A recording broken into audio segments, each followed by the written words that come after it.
it wearing on you. Like Wilder, I think Wilder had 10 or 11 defenses. Yeah.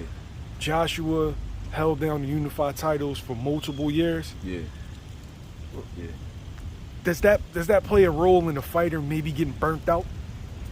I mean, I would say if you're looking at it from a standpoint of like just consistent pressure, period, people go places and they can, like, when you're a heavyweight champ of the world, you can't go anywhere in the world. Like, you're famous almost everywhere in the world, you know what I mean?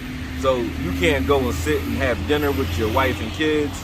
You can't just have a normal day. You got to sign autographs. You got all these other things to do. And this is what fighters, I don't think, pay attention to when they're not champions. As you're coming up, you're not dealing with that as much because you're a little or lesser known usually, right? Some guys, like Ryan Garcia, when they're coming up, they're already famous. Canelo too.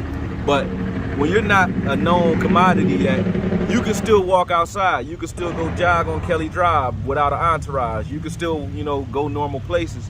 But once you become the champ, those things are done. And then you have camps to deal with on top of that, and then criticism because you're sitting here reading Ring Magazine and all those other things. Like, you're now a name. You're on a cover of magazines. You're doing different things. So depending how your mental makeup is constituted, like if you're a guy who is still caring in any way about what other people think of you, which you have to a certain degree in this game, it's going to take its toll. There's no way it can't. You know what I mean? It's going to take its toll. For sure, I think it weighs on you.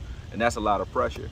And then, beyond that, you don't want to lose that type of attention either, because you feel like if your ego is attached to it, you're somebody because you have the belt. That's how you feel. So now you feel a little more defensive or a little more insecure due to the fact that this all can go away at any moment, or at least in your mind it can. Because I think a true champion, if you're really going out there putting it on the line, I don't think the belts matter as much. You know what I mean? They didn't matter for like a Turo Gotti. They don't matter for Pacquiao, because they going out there and putting it out there. So if you're putting it out there, I don't think losses or the belts matter as much as how you step into the ring, and how you handle it.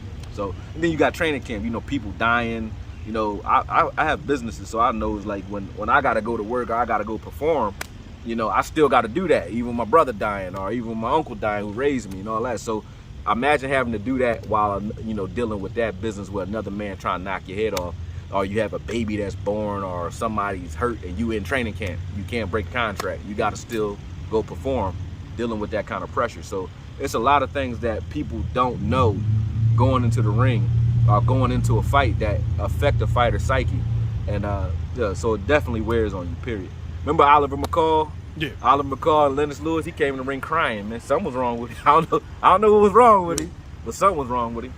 That brings me to did you see Joshua's kind of like meltdown after the fight? Yeah, I saw him leave the ring, come back into the ring, say something. Then I saw him throw the belts out the ring and all that. I didn't know. Do you feel like that bleeds into what you were saying just before? For sure. I mean, when you lost back-to-back and you feel like, he might feel like things are further away than they are for him now, you know what I mean, because back-to-back losses.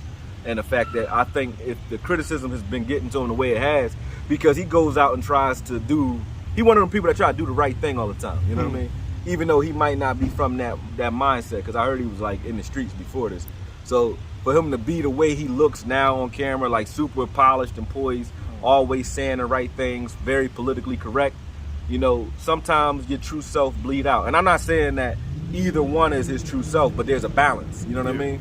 He snapped out because he's been holding himself back, not letting himself have honest moments for that long.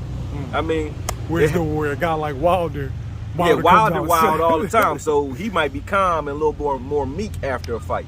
Tyson was wild before a fight, so he a little bit more meek after a fight sometimes anyway. But there's a balance to everything, and I think that's just the ebb and the flow of it. I don't think it's like, anything major that he broke down like that. I think it's just that the pressure got to him. He was pissed because you could see that he put it all out there, and he still lost. So, that had to be a lot of pressure, because it looked crazy because he holding the Ukrainian flag, so you look like you're a good sport in 1 second, but then you throwing the belts out the ring next. So it's like, hey, I can't tell a man how to live though. You know what I mean? That's what he felt he needed to do at the time. And some people say you're a crybaby for that, or he always got it his way, so on. To each his own. I mean, I can't argue that. Because that's a perspective you can look from. But some people snap, man, when they're under pressure, and he just, I think he just snapped because of the pressure, all the shit that was leading up to that fight.